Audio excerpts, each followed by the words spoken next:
On se déplace aujourd'hui à la ferme aux champs qui chantent pour parler à deux des membres fondateurs de cette coopérative, Jenna Jacobs et E.B. Heller. Ayant fait partie d'un cas juridique important en ce qui concerne les droits civils des personnes trans et non-binaires au Québec, les deux nous parlent de leur expérience avec leur identité de genre, autant en ville qu'en région.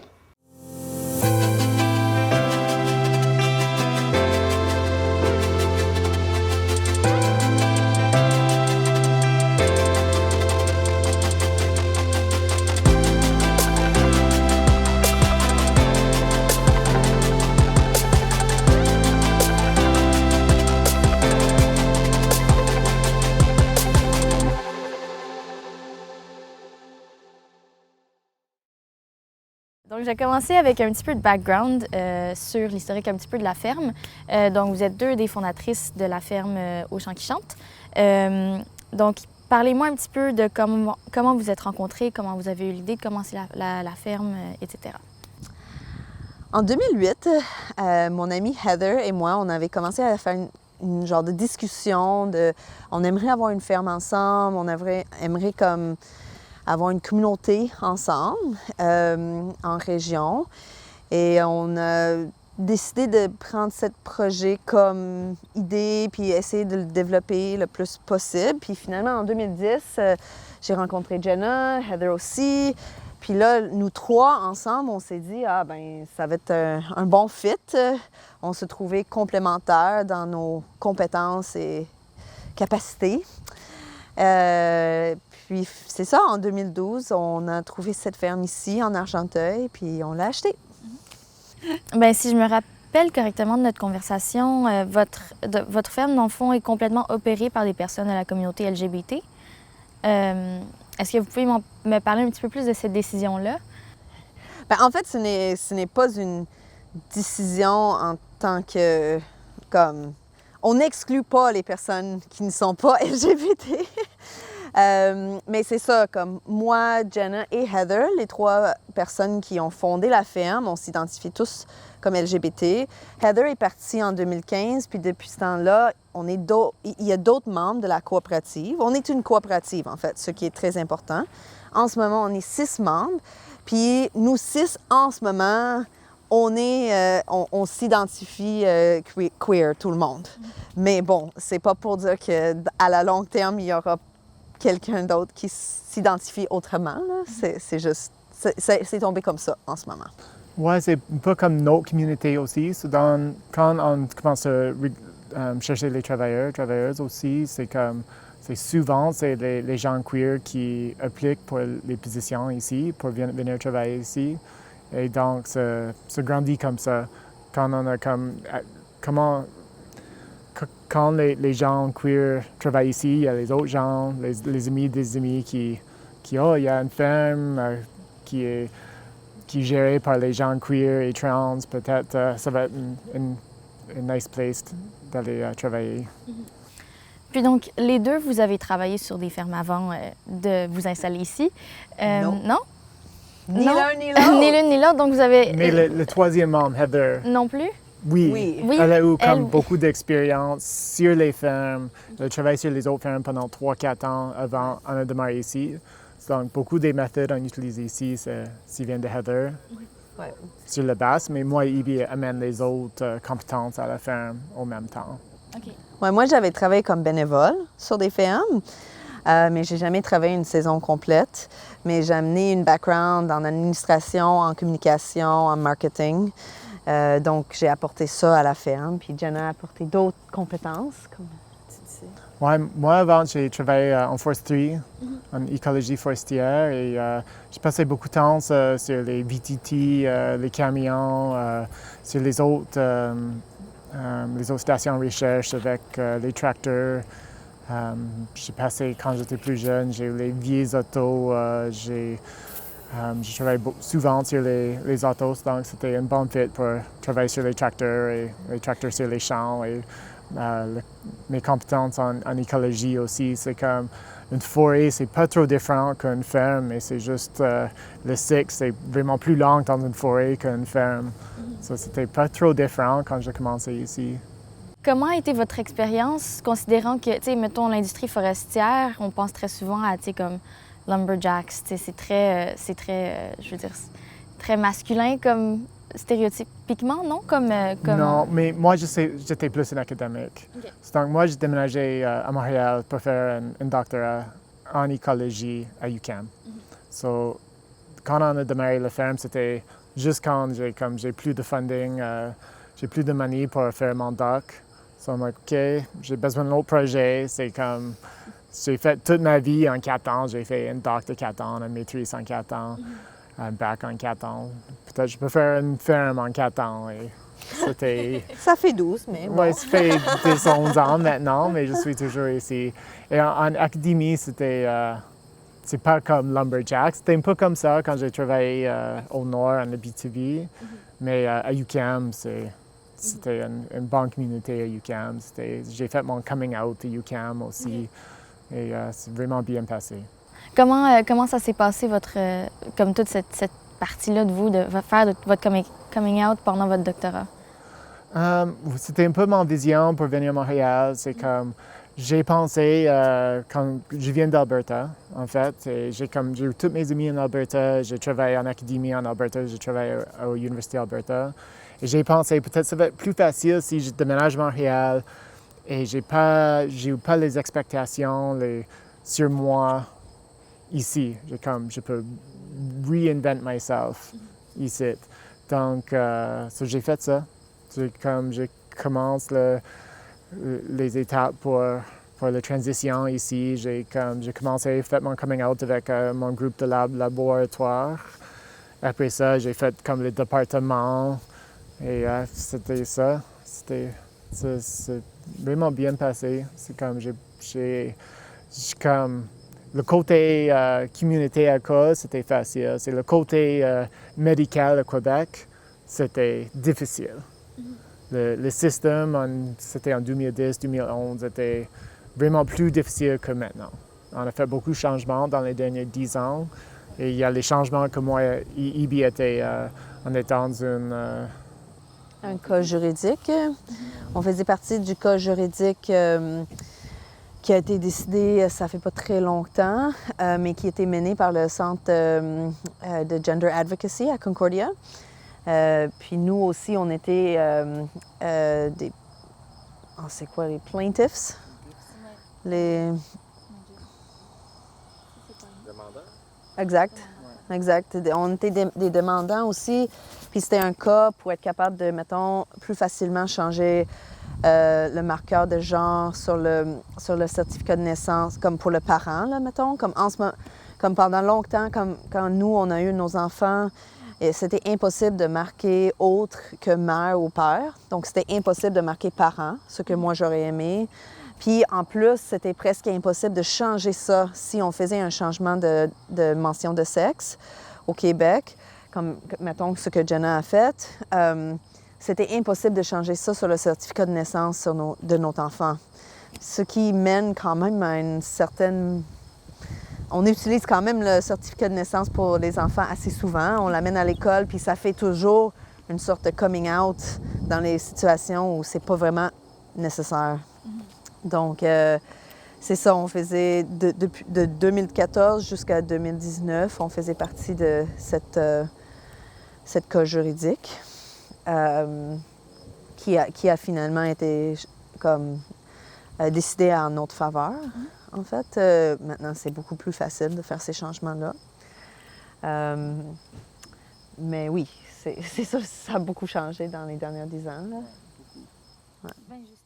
J'ai l'impression que ces jours-ci, on parle très souvent des progrès que le Québec et le Canada ont fait en termes d'aider ce processus de transition, mais comment a été votre expérience avec ça depuis, mettons, 2010 ou 2000, si je ne me trompe pas, 2010, quand vous étiez à l'université, puis vous avez commencé le processus de transition.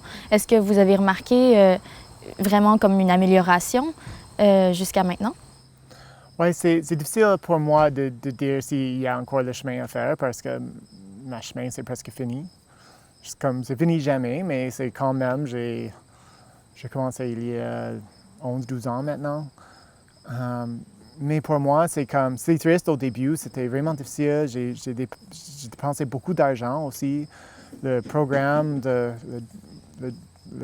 à Montréal, le Montreal General Hospital, j'ai payé 3000 pièces par mois. Non, 300, excusez. 300 par mois. Et j'ai fait le programme pendant 9 mois. Après j'ai abandonné. Donc, c'est quand même 3000 pièces j'ai dépensé pour rien, juste pour avoir l'accès aux surgeries et aux hormones, thérapie hormonale aussi. Donc, j'étais content, pas mal, quand j'ai eu mon moment dans les courts, de comme, dites mon histoire, et c'est comme j'ai les droits aussi, j'ai pensé que le Québec pas respecter mes droits pour décider moi-même qu'est-ce que je veux, j'ai besoin. Et finalement, c'est comme, j'ai quitté le programme parce que I was rejected pour avoir les thérapies hormonales. Parce que la personne en charge, le gars en charge, il a pensé que je n'étais pas assez trans pour avoir accès aux thérapies hormonales. Donc, c'était difficile, c'est sûr. Et je suis très contente que maintenant, c'est plus facile pour les jeunes trans ou les nouveaux trans aussi. Mais je ne sais pas si, j'imagine qu'il y a les autres choses qu'on peut faire pour soutenir les personnes trans. Il y a toujours beaucoup de choses, beaucoup des étapes. J'ai payé avec.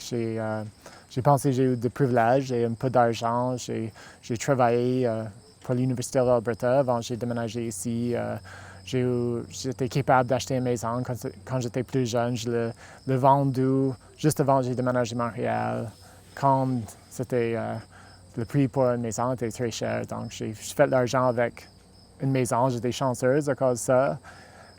Aussi, j'étais privilégiée que mes parents m'aidaient d'acheter au début. Donc, j'ai eu l'accès au argent pour faire une transition comme je veux. Même pour enlever ma barbe, c'était cher. C'est comme plus que 1000 pièces, c'est 1000 pièces pour acheter les nouveaux vêtements, pour la thérapie que j'ai faite, pour beaucoup de choses. C'était vraiment cher, j'ai trouvé. C'était pas accessible à beaucoup de monde. Donc, il y a beaucoup de monde qui veut transitionner dans une façon, mais c'est pas capable parce que c'est juste trop cher. Je pense qu'on voit de plus en plus que c'est pas la...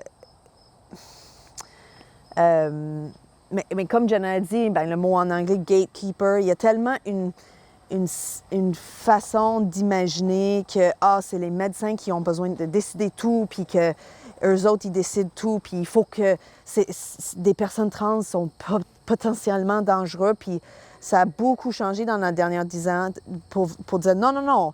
En fait, on parle des gens, on parle des personnes qui ont besoin de soutien, qui ont besoin de certaines support médical ou quoi que ce soit, puis il faut que ça soit centré sur eux, là. En fait, ça va dans le même sens que tout le patient-centered care, puis toute une approche qui est beaucoup plus centrée sur la personne et pas sur comme les institutions, puis comme le contrôle des personnes. Donc, c'est sûr, il y a encore beaucoup de chemin à faire. C'est pas fini. Justement, on a des jeunes qui viennent ici, qu'on entend encore des problèmes, puis ça nous brise le cœur un peu, qu'ils ont encore besoin de travailler là-dedans. Mais je pense qu'il y a une grande différence. Ouais.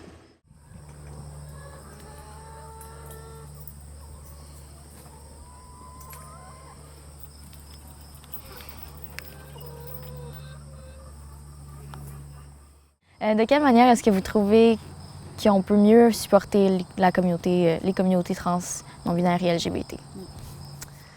Bien, moi, je pense que comme il y a plusieurs façons, bien, une, c'est juste de savoir qu'il y a des personnes LGBTQ qui existent partout, comme en région rurale, en région en ville, comme n'importe où. Il y a des jeunes, il y a des moins jeunes, il y a des vieux. Même si les gens sont pas out, sont dans notre communauté comme à tout le monde, là. C'est pas ils sont juste là ou ils sont par là. C'est vraiment tout le monde ensemble. Donc, je pense que le plus possible de juste savoir que, OK, ça fait partie de de la communauté en général. Puis d'accepter ça, c'est vraiment important. Puis je pense, deuxièmement, accès à des services de santé mentale, c'est extrêmement important pour la population en général, mais surtout pour des personnes trans et queer. C'est quand même beaucoup de démarches en tant que processus de réflexion de soi, processus de comme défaire nos normes de socialisation. Et donc, ça prend beaucoup d'énergie, puis ça prend beaucoup de jus, puis souvent, on est marginalisé aussi. Les institutions ne nous reçoivent pas nécessairement de la façon que nous, on aimerait être reçus. Et donc, ça fait en sorte qu'on a beaucoup de traumas, beaucoup de problèmes, comme beaucoup de choses à gérer. Puis ça, c'est quelque chose qu'on voit avec beaucoup de nos employés qui viennent, qu'ils vont peut-être avoir besoin d'un peu plus de soutien santé mentale. Donc, mettons, un peu plus de temps, soit de travailler toute seule, ou soit d'être dans leur tête, ou de juste savoir qu'il y a quelqu'un qu'ils peuvent parler avec s'il y en a besoin. Vu qu'on est en région, on a moins nécessairement accès aux services de santé mentale, aux services de santé en général que, par exemple, dans des centres urbains. Comment est-ce que votre expérience a changé d'aller par exemple, en tant que personne queer trans, d'aller d'un environnement urbain à un environnement en région, où vous avez moins accès à ces services-là? Oui, peut-être pour dire, peut-être c'est une bonne chose qui vient de COVID, qu'il y a beaucoup d'accès en ligne des services. Donc, je sais plusieurs personnes ici à la ferme, moi inclus, qui font la thérapie en ligne.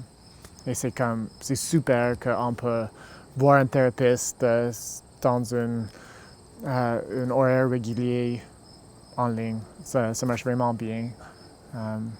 Donc ça nous aide ici en région pour avoir accès. Ouais.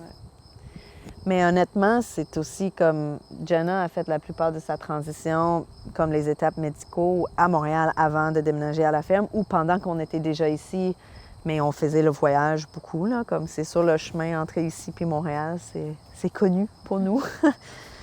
Puis on dépend encore beaucoup sur les centres urbains. Je pense que, par contre, c'est quelque chose que j'aimerais qu'on sache que, en fait, ces services-là devraient être partout. C'est pas juste à Montréal qu'il y a des personnes queer encore. C'est vraiment partout. Et donc, mais ça va venir, là. Ça va venir. Est-ce que vous avez trouvé ça? Est-ce qu'il y a certains défis auxquels vous vous attendiez pas de naviguer votre identité en région? Bien, honnêtement, là, comme on se sent hyper bien accueillis ici en région, je dirais pas qu'il y a une énorme quantité de défis qu'on n'aurait comme pas eu si on n'était pas queer ou trans.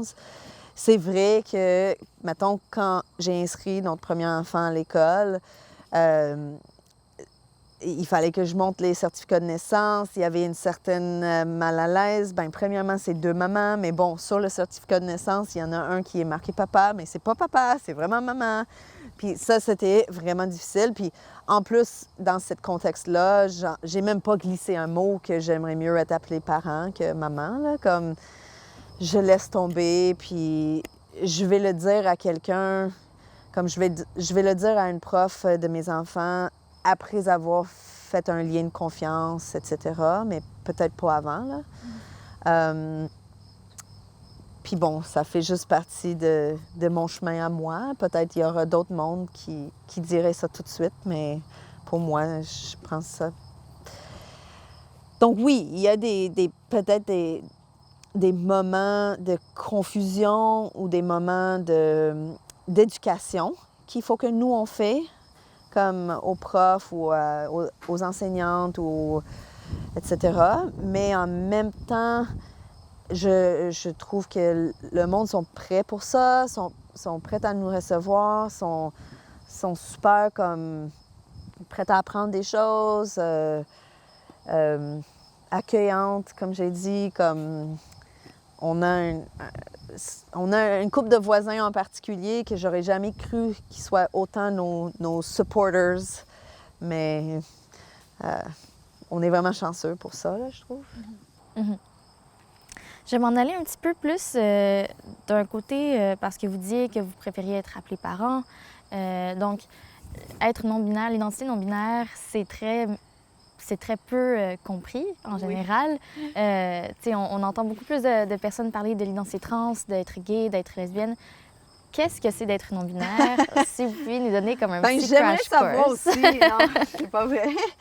Je pense qu'une des raisons pourquoi l'identité non-binaire, c'est comme peut-être mal connu ou mal compris, c'est parce que justement, ce n'est pas juste une chose. Comme les personnes non-binaires, je pense qu'en général, s'identifient pas comme femme ou homme. Donc, là, à part ça, ça peut être très varié, puis très vaste, puis très variable dans ce contexte-là. Je pense que pour moi, c'était surtout, en fait, c'était après plusieurs années avoir été un allié dans la communauté trans, avoir été comme quelqu'un qui soutenait des personnes trans, que je me suis rendu compte que moi-même, je me sentais pas à l'aise d'être appelée femme tout le temps, mais je me sentais pas vraiment comme un homme non plus. Donc, bon, je rentre plus dans un contexte non-binaire.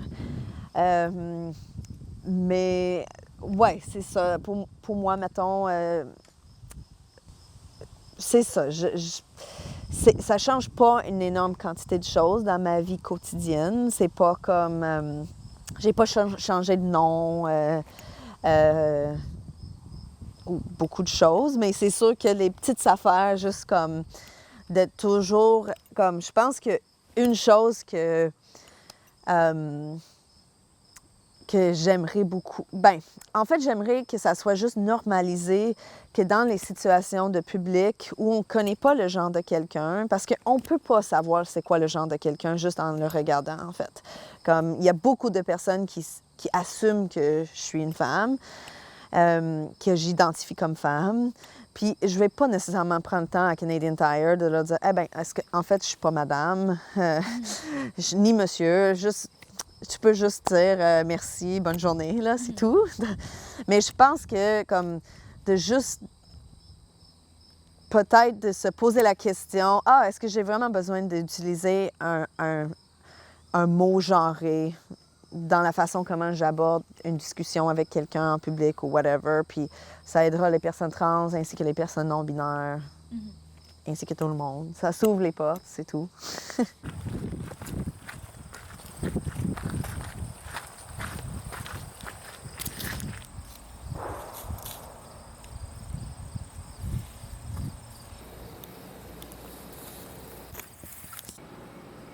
Puis donc, c'est ça. Donc, vous avez des expériences assez singulières. Vous êtes non seulement des personnes avec une identité queer et trans, mais aussi vous avez été activiste pendant votre vie. Donc, est-ce que vous trouvez que ça a changé la façon dont vous avez élevé vos enfants? Oui, je pense, comme, honnêtement, pour moi, c'est juste extrêmement important que mes enfants soient ouverts au monde, là. Puis pas juste au monde queer. Ça, c'est le monde qu'eux autres ils connaissent, mais aussi au monde... racialisés, au monde autochtone, au monde des personnes avec des difficultés comme des besoins spécialisés, etc. Je pense que pour nous, on parle beaucoup de la diversité de vraiment toutes les façons.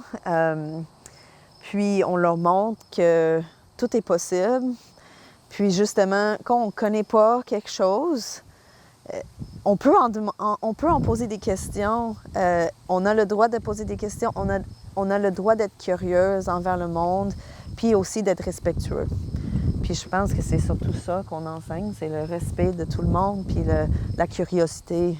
Parce que justement, je pense que les deux, ça fit ensemble. Comme, je pense qu'il y a beaucoup de monde qui disent « Ah oui, je respecte tout le monde », mais ça prend aussi la curiosité pour qu'on se comprend mieux, tout le monde. Si on ne pose pas de questions, on n'apprendra jamais sur personne d'autre. Très souvent, on entend des personnes trans qui disent « je savais dès que j'avais, mettons, 4 ans, 3 ans. Est-ce que vous pensez, selon vous, c'est nécessaire d'offrir, mettons, des services de santé mentale puis du soutien à ces enfants-là à cet âge-là, ou est-ce que c'est plutôt nécessaire d'attendre un peu plus tard? Ben, je pense pas que c'est la bonne question. Je pense que ce qui est important, c'est que un enfant de 3-4 ans savent que c'est correct d'être trans s'ils veulent. Donc, ils n'ont pas besoin nécessairement de décider. Ils peuvent s'exprimer comme ils veulent. Comme je pense que ce qui brise le cœur, c'est d'imaginer que mon enfant de 4 ans a un secret qu'ils ne peuvent pas me dire parce qu'il se sent déjà mal puis déjà stigmatisé. C'est pas normal que Jenna avait tellement peur, mais c'est parce qu'il n'y avait aucun exemple dans son entourage. Donc, c'est clair qu'un enfant qui n'a aucune image, idée, possibilité d'être qui il suit, comme qui il est, il va se cacher. Mais ça, c'est vrai pour n'importe quelle différence. Comme on veut que personne ait besoin de garder un secret en dedans qui leur fait mal. Comme, peu importe si c'est que t'es queer ou c'est que t'es trans ou c'est que t'aimes vraiment pas des patates puis tu t'habites sur une ferme de patates. On devrait avoir le droit de dire « Hey, je suis un peu différent puis j'ai le droit de l'être. » Donc, je pense pour ça, la question, c'est est-ce que les enfants ont accès à toutes les informations puis à toutes les possibilités? Est-ce que tu as accès à toutes les possibilités, Aude? Tout est possible, hein? Ouais. Okay. Ben oui, c'est ça. Mais j'ai une chose à ajouter. Oui, vas-y. C'est exactement la raison qu'on fait cette interview. Ou pour moi, c'est exactement la raison que je fais l'interview. Parce que si les autres gens, les enfants ici en région, en Argentine, savent qu'il y a une femme queer, une femme trans, une personne non-binaire qui habite dans la région, il y a une ferme qui soutient les personnes queer, trans, on a une petite parodie des personnes trans ici. Et c'est comme juste, c'est exactement ce que moi j'ai manqué quand j'étais jeune. Puis là, c'est ça. C'est pour ça qu'on en parle. C'est pas parce qu'on en aime parler de nos vies privées. C'est parce que si une personne regarde le show puis dit à leur enfant « Hey, tu sais, tu as le droit de porter des robes même si on pense que tu es un garçon. Tu fais comme tu veux. » Même si un parent le voit puis s'ouvre un peu leur vision de qu'est-ce qui est possible pour leurs enfants, c'est bien fait. Puis pour terminer sur cette note-là, est-ce que vous avez des conseils ou des commentaires pour des personnes queer ou trans dans la région ou pour, par exemple, les plus jeunes versions de vous que vous aimeriez dire ou même à d'autres personnes de la communauté qui ne comprennent pas nécessairement vos identités? Oui, c'est ça. Tout est possible. Pour moi, j'ai souhaité que j'ai commencé ma transition plus tôt. J'avais peur. J'ai pas connu les autres mondes trans en Alberta quand j'étais jeune. J'ai eu 30 ans avant que j'ai parlé avec une autre femme trans. Et c'est bizarre. Pour maintenant, c'est bizarre. Comme les enfants maintenant, il y a beaucoup plus d'exposure. C'est comme il y a les personnes trans sur les films, les émissions de télévision. C'est comme vraiment plus commun maintenant. Et même moi, quand j'ai commencé, il est 15 ans maintenant. Donc, j'ai souhaité toujours, j'ai commencé plus tôt. J'ai un peu senti que j'ai perdu une partie de ma vie parce que j'avais juste trop peur.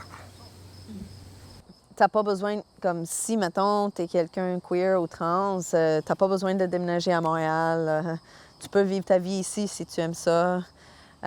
Pour du monde ici, en région, venez nous visiter.